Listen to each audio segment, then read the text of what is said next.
नमस्कार साथियों, स्वागत है आप सभी का निखिल एडुटेक पर। कैसे हैं आप सभी? आई होप कि आप लोग बहुत ही अच्छे होंगे। आइए आज की इस वीडियो में एक इंपॉर्टेंट टॉपिक की डिस्कस करते हैं, यानी कि हम ये समझेंगे आज की इस वीडियो में कि किस तरीके से कोई भी फर्म है वो मोनोपोलिस्टिक कंपटीशन मार्केट में वो शॉर्ट रन की कंडीशन है और उस कंडीशन में फर्म को कहां पर प्रॉफिट हो रहा है, कहां पर उसको लॉसेस देखने को मिल रही है, कहां उसको सुपर नॉर्मल प्रॉफिट देखने को मिलती है। आइए आज की इस वीडियो में डायग्राम के माध्यम से समझने की कोशिश करते हैं और ये समझते हैं कि जो फर्म होता है मोनोपोलिस्टिक कंपटीशन मार्केट में वो किस तरीके से शॉर्ट रन कंडीशन में तीनों चीजों को फेस करता है। सुपर नॉर्मल प्रॉफिट भी उसको देखने को मिलता है, उसको लॉसेस भी देखने को मिलता है और उसको एक नॉर्मल प्रॉफिट भी देखने को मिलता है। क्योंकि लॉन्ग टर्म कंडीशन में उसको सुपर नॉर्मल प्रॉफिट देखने को मिलता है और मार्केट का ऐसा कोई भी टाइप नहीं है जिस टाइप में लॉन्ग रन की कंडीशन हो और फर्म को सुपर नॉर्मल प्रॉफिट देखने को मिलता है। लेकिन यहाँ आज हम बात करने वाले हैं मोनोपोलिस्टिक कंपटीशन मार्केट की, तो हम केवल उसी के बारे में यहाँ पर डिस्कस करने वाले हैं और आपको ये भी जानने को मिलेगा कि किस तरीके से यहाँ पर आपका एवरेज रेवेन्यू, जिसको हम प्राइस भी बोल सकते हैं, का जो एमआर होता है मार्जिनल रेवेन्यू का कर्व इस मोनोपोलिस्टिक कंपटीशन मार्केट में किस तरीके से बनता है और कोई भी फर्म इस कंपटीशन मार्केट में यानी मोनोपोलिस्टिक कंपटीशन मार्केट में तीनों चीजों को किस तरीके से फेस करता है।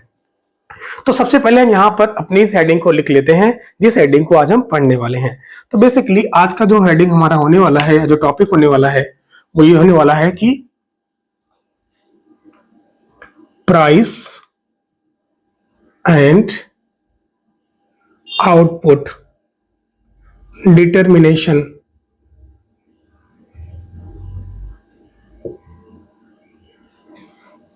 of firm in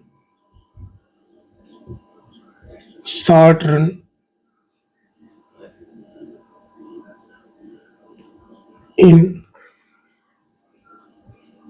monopolistic competition market।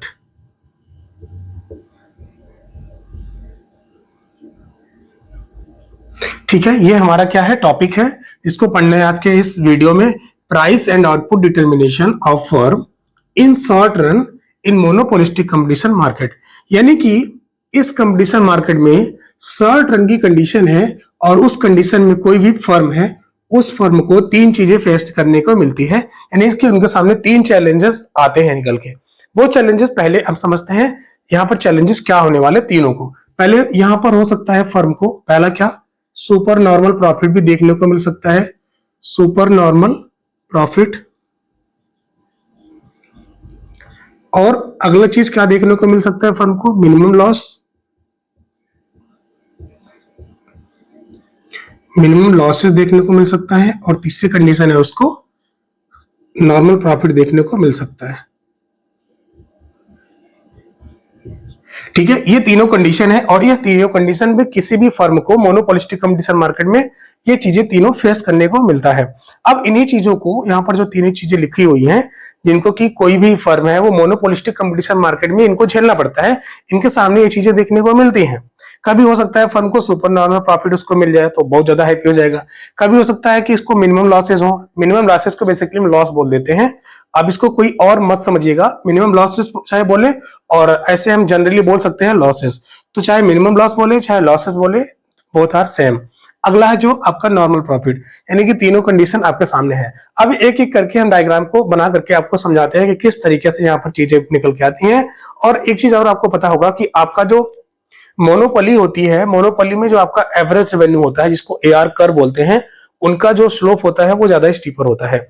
यानी कहने का मतलब है कि वहां पर उस कंडीशन में जो इलास्टिसिटी होती है, इलास्टिसिटी ऑफ डिमांड की जो कंडीशन होती है वो बहुत ज्यादा कम होती है। बिकॉज ऑफ, क्योंकि वहां पर आपको पता है कि फर्म एक ही होता है, वो किसी भी प्राइस को वो चार्ज करेगा तो जो भी यहाँ पर बायर्स होते हैं वो उसी प्राइस पर उनको उस चीज को खरीदना पड़ता है। वो एक प्रकार से बाउंड हो जाते हैं, बाध्य हो जाते हैं उस चीज को खरीदने के लिए, क्योंकि एक ही सेलर होता है भाई। लेकिन यहाँ पर मोनोपोलिस्टिक कंडीशन में बहुत ज्यादा मात्रा में फर्म्स होती है और आपको पता है कि फर्म जो है वो प्रोडक्ट डिफरेंशिएटेड होता है। इसकी एक क्वालिटी है, इसकी एक फीचर्स में भी आपने पढ़ा है। अगर आपको इसके कैरेक्टरिस्टिक्स, इसके फीचर्स बोल सकते हो या इसके जो गुण है आप बोल सकते हो, विशेषता है, अगर आपको इसको जानना है, इसको मैंने ऑलरेडी पहले ही कवर कर रखा है, तो आप प्लेलिस्ट में जाएंगे, या फिर आपको सजेशंस वीडियो में आप जाएंगे तो हो सकता है आपको वहां मिल जाए, या फिर मैं आई बटन पे दे दूंगा तो आप वहां से उसको देख सकते हैं कैरेक्टरिस्टिक्स को। तब उसके बाद आप इस वीडियो को देखेंगे तो बहुत अच्छे से ये चीज आपके समझ में आ जाएगा। चलिए डायग्राम बना करके आपको समझाते हैं। पहला जो है ये सुपर नॉर्मल प्रॉफिट है, तो इसके लिए मुझे बनाना होगा एक एक्स एक्सिस और एक वाई एक्सिस।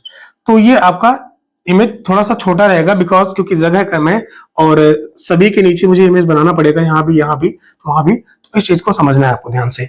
ये आप क्या है आपका, ये आपका वाई हो गया, ये आपका ओ हो गया और आपका एक्स हो गया। इसको हम बोलते हैं ओ एक्स एक्सिस और ओ से लेकर के वाई तक बोलते हैं ओ वाई एक्सिस। इस पर आपको कॉस्ट दिखाई जाती है या फिर आप इसको आप रेवेन्यू भी दिखा सकते हैं,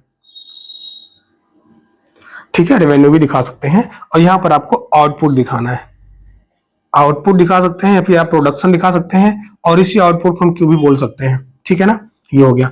और एक चीज और आपको समझना होगा कि इनका डायग्राम समझने से पहले इंपॉर्टेंट यह है कि इस डायग्राम में हमें क्या क्या चीजें दिखानी होती है, यानी कि इसमें क्या क्या ऐसी चीजें होती हैं जिसकी वजह से ये आपका पूरा डायग्राम कंप्लीट हो जाएगा और जो ये बताएगा कि इस केस में सुपर नॉर्मल प्रॉफिट की कंडीशन हो रही है with in certain condition in monopolistic competition market. तो यहां पर वो चीज आपको समझनी है। यहां पर आपको पता है कि एआर और एमआर कर्व आपका किस तरीके से बनता है। मैं थोड़ा सा पेन को चेंज कर लेता हूं। अब ध्यान से देखिए, ये आपका यहां पर आपका हो गया एआर कर्व, ठीक है, ये आपका हो जाता है एआर कर्व और इसी को हम बोल देते हैं प्राइस, ठीक है। और आपका जो एआर कर्व होता है मोनोपोलिस्टिक कंपटीशन मार्केट में, इसका जो स्लोप होता है वो ज्यादा फ्लैटर होता है कंपेरिजन टू मोनोपोली, ठीक है। अब इसका बाद यहां पे आ जाएगा क्या, एआर हो गया, ये हमारा एमआर की कंडीशन। अब आपको समझना है सुपर नॉर्मल प्रॉफिट। अगर कोई भी फर्म है वो फर्म सुपर नॉर्मल प्रॉफिट को अर्न कर रहा है शॉर्ट टर्म की कंडीशन में, इसके लिए कंडीशन ये होती है कि यहां पर आपका जो एवरेज रेवेन्यू है, इनको की हम औसत आगम बोलते रहते हैं, वो ज्यादा होना चाहिए किससे, एवरेज कॉस्ट से।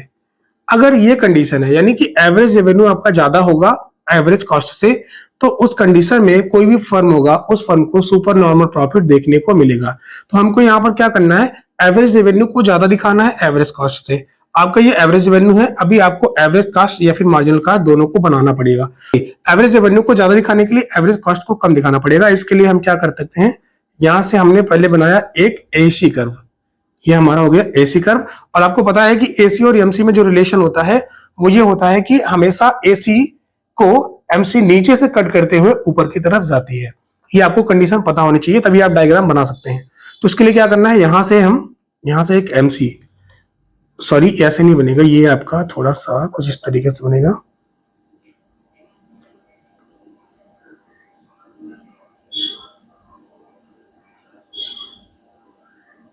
ये आपका एसी हो गया और इसके मिनिमम पॉइंट से हमारा एमसी इसको कट करते हुए नीचे से ऊपर जाना चाहिए, यानी कि कुछ इस तरीके से आप बोल सकते हो। ये आपका हो गया एमसी।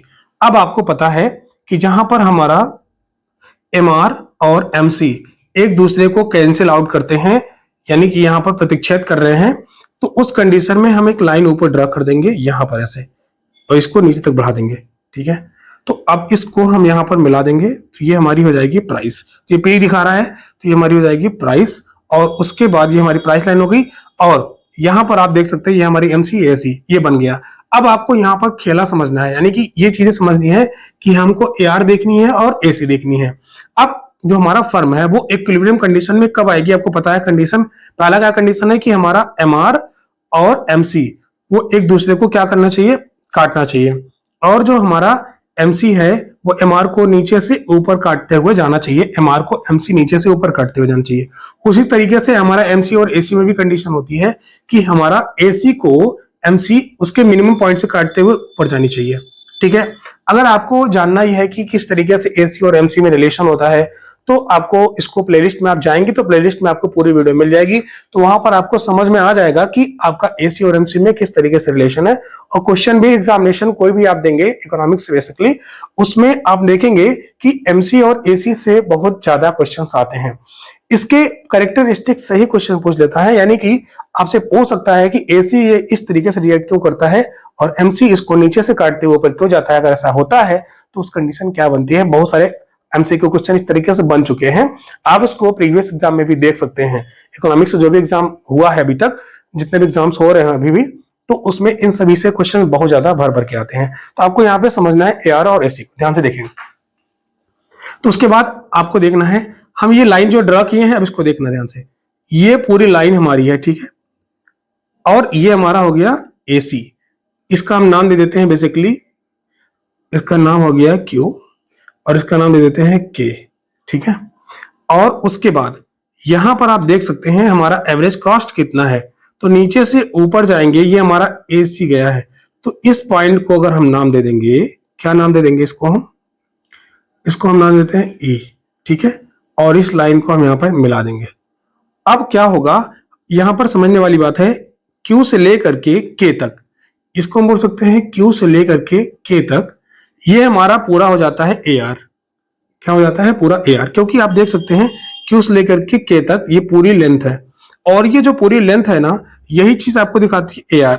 देखो यहाँ पर टच हुई है हमारा K जो है, इस पॉइंट पर हमारा ऐसा लाइन AR गई हुई है, और उस Q से लेकर के मैंने इसको K तक मिलाया है, तो ये पूरी लाइन हमारी AR दिखाती है, तो मैंने AR लिख दिया। अब समझना है AC कितना है, Q से लेकर के E तक, यानी Q से लेकर के E तक हमारा क्या हो जाता है? एवरेज कॉस्ट हो जाता है। आप देख सकते हैं कि यहाँ पर Q और K इज ग्रेटर है Q और E से। क्यों?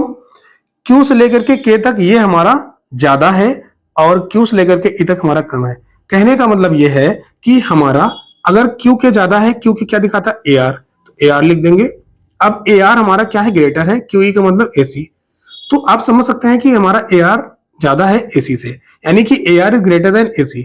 एवरेज रेवेन्यू आपका ज्यादा है, कॉस्ट कम है, तो इसका मतलब है यहाँ पर फर्म को सुपर नॉर्मल प्रॉफिट देखने को मिलता है, और आपका डायग्राम कुछ इसी तरीके से बनने वाला है। ठीक है, उम्मीद है कि आपको ये चीजें समझ में आ गई होंगी। अब ये समझना है, यहां पर तो K से लेकर के E तक ये फर्म को सुपर नॉर्मल प्रॉफिट देखने को मिलता है, इतना स्टेज पूरा। ठीक है, K से लेकर के E तक ये आपका फर्म का पर यूनिट प्रॉफिट है, यानी कि अगर कोई भी फर्म एक प्रोडक्ट को बेचेगा, एक यूनिट को बेचेगा, तो उसको इतने के बराबर, KE के बराबर उसको यहाँ पर सुपर नॉर्मल प्रॉफिट देखने को मिल रहा है, इतना अर्न कर रहा है। लेकिन अगर आपको ये जानना है कि O से लेकर के Q तक का जितना प्रोडक्शन हुआ है, उस प्रोडक्शन को करने के बाद अगर ये सारे प्रोडक्शन को करने के बाद इसको मार्केट में बेचता है, तो उसको टोटल सुपर नॉर्मल प्रॉफिट कितने देखने को मिलेगा, यानी कितना रुपए उसको कमाई हो जाती है। ये अगर आपको जानना है तो आपको क्या सिंपली से करना है कि जो इनकी यहाँ पर एक यूनिट को बेचने पर इनको normal profit, super normal profit देखने को मिल रहा है, एक यूनिट को बेचने पर जिनको उनको प्रॉफिट मिल रहा है, उसको सभी क्वांटिटी से मल्टीप्लाई कर देंगे, तो हमें यह पता चल जाएगा कि फर्म को शॉर्ट टर्म की कंडीशन में पूरा कितना सुपर नॉर्मल प्रॉफिट देखने को मिलता है। इसके लिए हमें क्या करना पड़ेगा? इसके लिए हमें यह करना पड़ेगा, एक यूनिट को बेचने में कितना हो रहा है? KE, यानी कि आप बोल सकते हैं पर यूनिट प्रॉफिट कितना हो रहा है? पर यूनिट प्रॉफिट हो रहा है KE। ठीक है, अब पर यूनिट प्रॉफिट को हमें टोटल क्वांटिटी से मल्टीप्लाई कर देंगे, तो अब यहां पर टोटल क्वांटिटी कितनी है? टोटल क्वांटिटी कितनी है O से लेकर के Q तक? अगर हमें यहां पर टोटल बेनिफिट देखनी है, टोटल बेनिफिट देखनी है, तो हम क्या करेंगे? KE multiply by OQ। तो आपको पता है KE, ठीक है, ये KE हो गया, तो KE और OQ हो गया, और यही OQ जो है वो बराबर होता है, मान लीजिए ये P है, ये P डैश मान लेते हैं, तो यही OQ ये बराबर हो जाएगा P डैश E के। तो OQ की जगह पर हम क्या लिख सकते हैं? KE मल्टीप्लाई OQ की जगह पर ये है, और इसी को सिमिलर देखेंगे तो P डैश E हो जाएगा, P डैश E। तो इस तरीके से अगर इतने को हम इतने से मल्टीप्लाई कर देंगे, तो हमारा ये जो रेक्टेंगल फॉर्म में बना हुआ है ना डायग्राम, यही हमारा टोटल सुपर नॉर्मल प्रॉफिट हो जाता है। यानी कहने का मतलब हम लिख सकते हैं P K, ये K है बेसिकली, P K और E और P डैश। तो ये जो है हमारा क्या हो जाता है? फर्म का सुपर नॉर्मल प्रॉफिट किस कंडीशन में? शॉर्ट टर्म की कंडीशन में और मोनोपोलिस्टिक कंपटीशन मार्केट में। यह कुछ इस तरीके से डायग्राम बनेगा, और इस डायग्राम का पूरा एक्सप्लेनेशन यही इतना है, और आपको इसी तरीके से आपको समझना है। अब आगे बढ़ते हैं मिनिमम लॉस पर। अब मिनिमम लॉस कैसे बनेगा, इस चीज को आपको समझना है, और उसी तरीके से बनेगा, इसी डायग्राम को यहाँ पर भी बनाना है। तो इसके लिए हम क्या करेंगे? एक लाइन ड्रॉ करेंगे, जो कि हमारा ये बन जाएगा X, और ये हो जाएगा O, ये हो जाएगा हमारा Y। तो क्या करेंगे, यहां पर आपको फिर से वही दिखाना है, कॉस्ट, और ये फिर आपको रेवेन्यू दिखा देनी है। ठीक है, ये मैंने डॉट लगा दिया क्योंकि ये कंप्लीट नहीं हो रहा था, और ये हो जाएगा हमारा क्वांटिटी या आउटपुट बोल सकते हैं। ठीक है, ये हमारा आउटपुट जाएगा या फिर क्वांटिटी आप बोल सकते हैं। और इस पर आपने आउटपुट दिखा दिया, इस पर कॉस्ट या रेवेन्यू दिखा दिया। सेम सिनेरियो इसमें भी होगा जैसे मैंने इसमें किया। AR और AR को पहले ड्रॉ करेंगे, यानी कहने का मतलब ये हमारा हो जाएगा AR, ठीक है, और ये हमारा हो जाएगा MR। अब आपको दिखाना है मिनिमम लॉसेस, यानी कि यहां पर आपको लॉसेस हो रही हैं। तो लॉसेस कब होंगे किसी भी फर्म को? शॉर्ट की कंडीशन में जब उसका एवरेज रेवेन्यू कम होगा, एवरेज कॉस्ट ज्यादा होगा। यहां पर आपको टारगेट ये रखना है कि हमको एवरेज कॉस्ट को ज्यादा दिखाना है एवरेज रेवेन्यू की तुलना में। तो आपका एवरेज रेवेन्यू ये है, ठीक है। अब इस एवरेज रेवेन्यू को आपको दिखाना है ज्यादा, एवरेज रेवेन्यू को आपको कम दिखाना है, एवरेज कॉस्ट को ज्यादा दिखाना है। इसका मतलब हमको यहां से इसको ले जाना पड़ेगा AC, ठीक है, ये हमारा AC हो गया और इसके मिनिमम पॉइंट का हमारा MC को कैंसिल आउट करता है। तो उसके बाद MR ये हो गया, MC हो गया, ये हमारा इसका इक्विलिब्रियम पॉइंट होगा। इसी को हम ऊपर लाइन ड्रॉ कर देंगे ऐसे, तो ये इसको नीचे कर देंगे, तो ये इतना हमारा Q, ये हमारा आउटपुट जाता है। और इसको हम इसमें मिला देंगे, ये हमारा प्राइस हो जाता है, ठीक है। और यही प्राइस हमारी प्राइस हो जाएगी, या फिर इसको AR बोल देते हैं। अब ध्यान से समझना है आपको, AR आपको कम दिखाना है, AC ज्यादा दिखाना है। अब इस कंडीशन आप समझिए, इसको हम फिर से K मान लेते हैं। और उसके बाद यहां पर आप समझ सकते हैं, जहां AC और यहां पर आप देख सकते हैं, इसको मैंने मिलाया था। अब यहां पर देखिए, आपका K से लेकर के Q तक ये आपका क्या हो गया? AC। तो आप यहां पे लिख सकते हैं, नीचे लिख देता हूं मैं, Q से लेकर के K तक का आपका जो है ये टोटल पूरा ये आपका AC है। क्या है? AC, यानी Q से K तक यहां से पूरी लाइन जो गई है ऐसा, तो ये आपका AC है। और आपका एवरेज रेवेन्यू कितना है? इतना। अब इस चीज को इसमें मिला देंगे, मिला दिया। अब इसको मान लीजिए E दे देते हैं नाम, और इसको P डैश दे देते हैं। अब आपको समझना है कि यहां पर आपका Q से लेकर के K तक ये आपका AC हो गया, AC मैंने लिख दिया। अब आपका एवरेज रेवेन्यू कितना है? तो Q से लेकर के E तक, Q से लेकर के E तक ये आपका क्या है? एवरेज रेवेन्यू है, जिसको हम प्राइस बोल सकते हैं। तो यहाँ पर लिख देंगे एवरेज रेवेन्यू। अब आपको एक चीज समझ में आ रही होगी कि यहाँ पर Q के ग्रेटर है किससे? QE से, यानी कि आप लिख सकते हैं Q और K is greater than Q और E। अब Q K क्या है? ये AC के बराबर है, AC, और ये ग्रेटर है किससे? QE, QA का मतलब AR से। आप देख सकते हैं AC यहां पर क्या है? ग्रेटर है AR से, या फिर इसी को आप बोल सकते हो, क्या बोल सकते हो कि AR is less than AC। जैसे कि मैंने आपको यहां बताया AR is less than AC। तो इस कंडीशन में आपने देखा कि फर्म को K और E के बराबर फर्म को लॉसेस देखने को मिल रही है, यानी कि उसकी यहां पर कॉस्ट ज्यादा आ रही है, एवरेज कॉस्ट, लेकिन उसकी तुलना में उसको जो रेवेन्यू हो रहा है वो कम हो रहा है। जब किसी भी फर्म की कॉस्ट ज्यादा होती है और उसको रेवेन्यू कम मिलते हैं, यानी कि लागत उसको ज्यादा लगानी पड़ रही है लेकिन उसको प्रॉफिट कम हो रहा है, तो उस केस में क्या होता है? फर्म को लॉसेस होगा। तो इस तरीके से लॉस पर यूनिट लॉस कितना हुआ, यानी अगर OQ क्वांटिटी यहां पर प्रोड्यूस किया जा रहा है फर्म के द्वारा, तो उसको पर यूनिट, अगर एक यूनिट को बेचने पर उसको कितना लॉसेस देखने को मिल रही है, वो KE के बराबर मिल रही है। लेकिन अगर आपको ये जानना है कि पूरा जो OQ आउटपुट हुआ है फर्म का, इसको बेचने पर टोटल उसको कितना लॉसेस देखने को मिल रही है, तो उसके लिए आपको ये वाला एरिया देखना पड़ेगा, ये वाला एरिया। और जैसे कि मैंने आपको यहाँ पर समझाया, इस तरीके से उसको भी आप यहाँ पे बना सकते हो। तो इसके लिए क्या करने पड़ेगा? यहाँ पे मैं डायरेक्ट लिख रहा हूं कि टोटल जो लॉसेस देखने को मिल रही हैं, टोटल लॉसेस जो देखने को मिल रही हैं, वो इस रेक्टेंगल वाले फॉर्म का जो डायग्राम है उस तरीके से देखने को मिल रही है। यानी बोल सकते हैं P, K, E और P डैश, ये इतना फर्म को लॉस देखने को मिल रहा है, जो कि मिनिमम लॉस कहा जाता है। अब आगे बात करते हैं नॉर्मल प्रॉफिट की। तो नॉर्मल प्रॉफिट की कंडीशन में भी हमको ऐसे दिखाना है। और नॉर्मल प्रॉफिट किसी भी फर्म को कब होता है? जब उसका एवरेज कॉस्ट वो एवरेज रेवेन्यू के इक्वल में हो जाता है, यानी कि जितनी लागत उतना उसका रेवेन्यू मिल रहा है। तो उस कंडीशन में फर्म को क्या होता है? नॉर्मल प्रॉफिट देखने को मिलता है। चलिए इसके डायग्राम को भी बना लेते हैं। तो इसका डायग्राम भी कुछ इस तरीके से बनेगा, वो मैंने इस लाइन ड्रॉ करी, ये हमारा X हो गया, ये हमारा O, ये हमारा हो गया Y। तो यहाँ पर फिर से वही कॉस्ट, और या फिर आप इस पे दिखा दीजिए रेवेन्यू, ये हमारा रेवेन्यू हो गया, ये हमारा आउटपुट हो गया, ठीक है, ये हमारा आउटपुट हो गया। सब जगह मैंने नीचे आउटपुट दिखाया, तो इस पर भी आउटपुट दिखाना ही पड़ेगा। इसके लिए इसके बाद क्या करेंगे? हम यहाँ पर AR और MR बनाएंगे। तो उसके लिए हमने क्या किया? ये हमारा हो गया AR कर्व हो गया, और ये हमारा हो गया MR कर्व। ठीक है। एआर कर्व देख रहे हैं यहाँ पर थोड़ा सा फ्लैटर बना है, इसमें भी फ्लैटर, इसमें भी फ्लैटर, लेकिन अगर यहीं पे मोनोपोली की कंडीशन होती है ना तो ये और ज्यादा स्टीपर बन जाता है, क्योंकि वहां पे इलास्टिसिटी कम होती है और मोनोपोलिस्टिक कंडीशन में वो जो यहाँ पर इलास्टिसिटी होती है वो ज्यादा होती है, इसलिए यहाँ पर आप देख सकते हैं थोड़ा सा फ्लैटर बनता है। जब भी इलास्टिसिटी आपको ज्यादा दिखानी होगी, यानी कि प्राइस में थोड़ा सा चेंज होने पर ज्यादा क्वांटिटी में या फिर डिमांड में ज्यादा चेंजेस देखने को मिलते हैं, तो आपको थोड़ा सा फ्लैटर दिखाना पड़ता है, इलास्टिसिटी ज्यादा होती है। खैर आगे बात करते हैं। तो हमने ये दिखा दिया, अब हमें बनाना है क्या है, एवरेज कॉस्ट और मार्जिनल कॉस्ट। क्या करना पड़ेगा, ऐसे बताना पड़ेगा, ये हमारा होगी एवरेज कॉस्ट, ठीक है।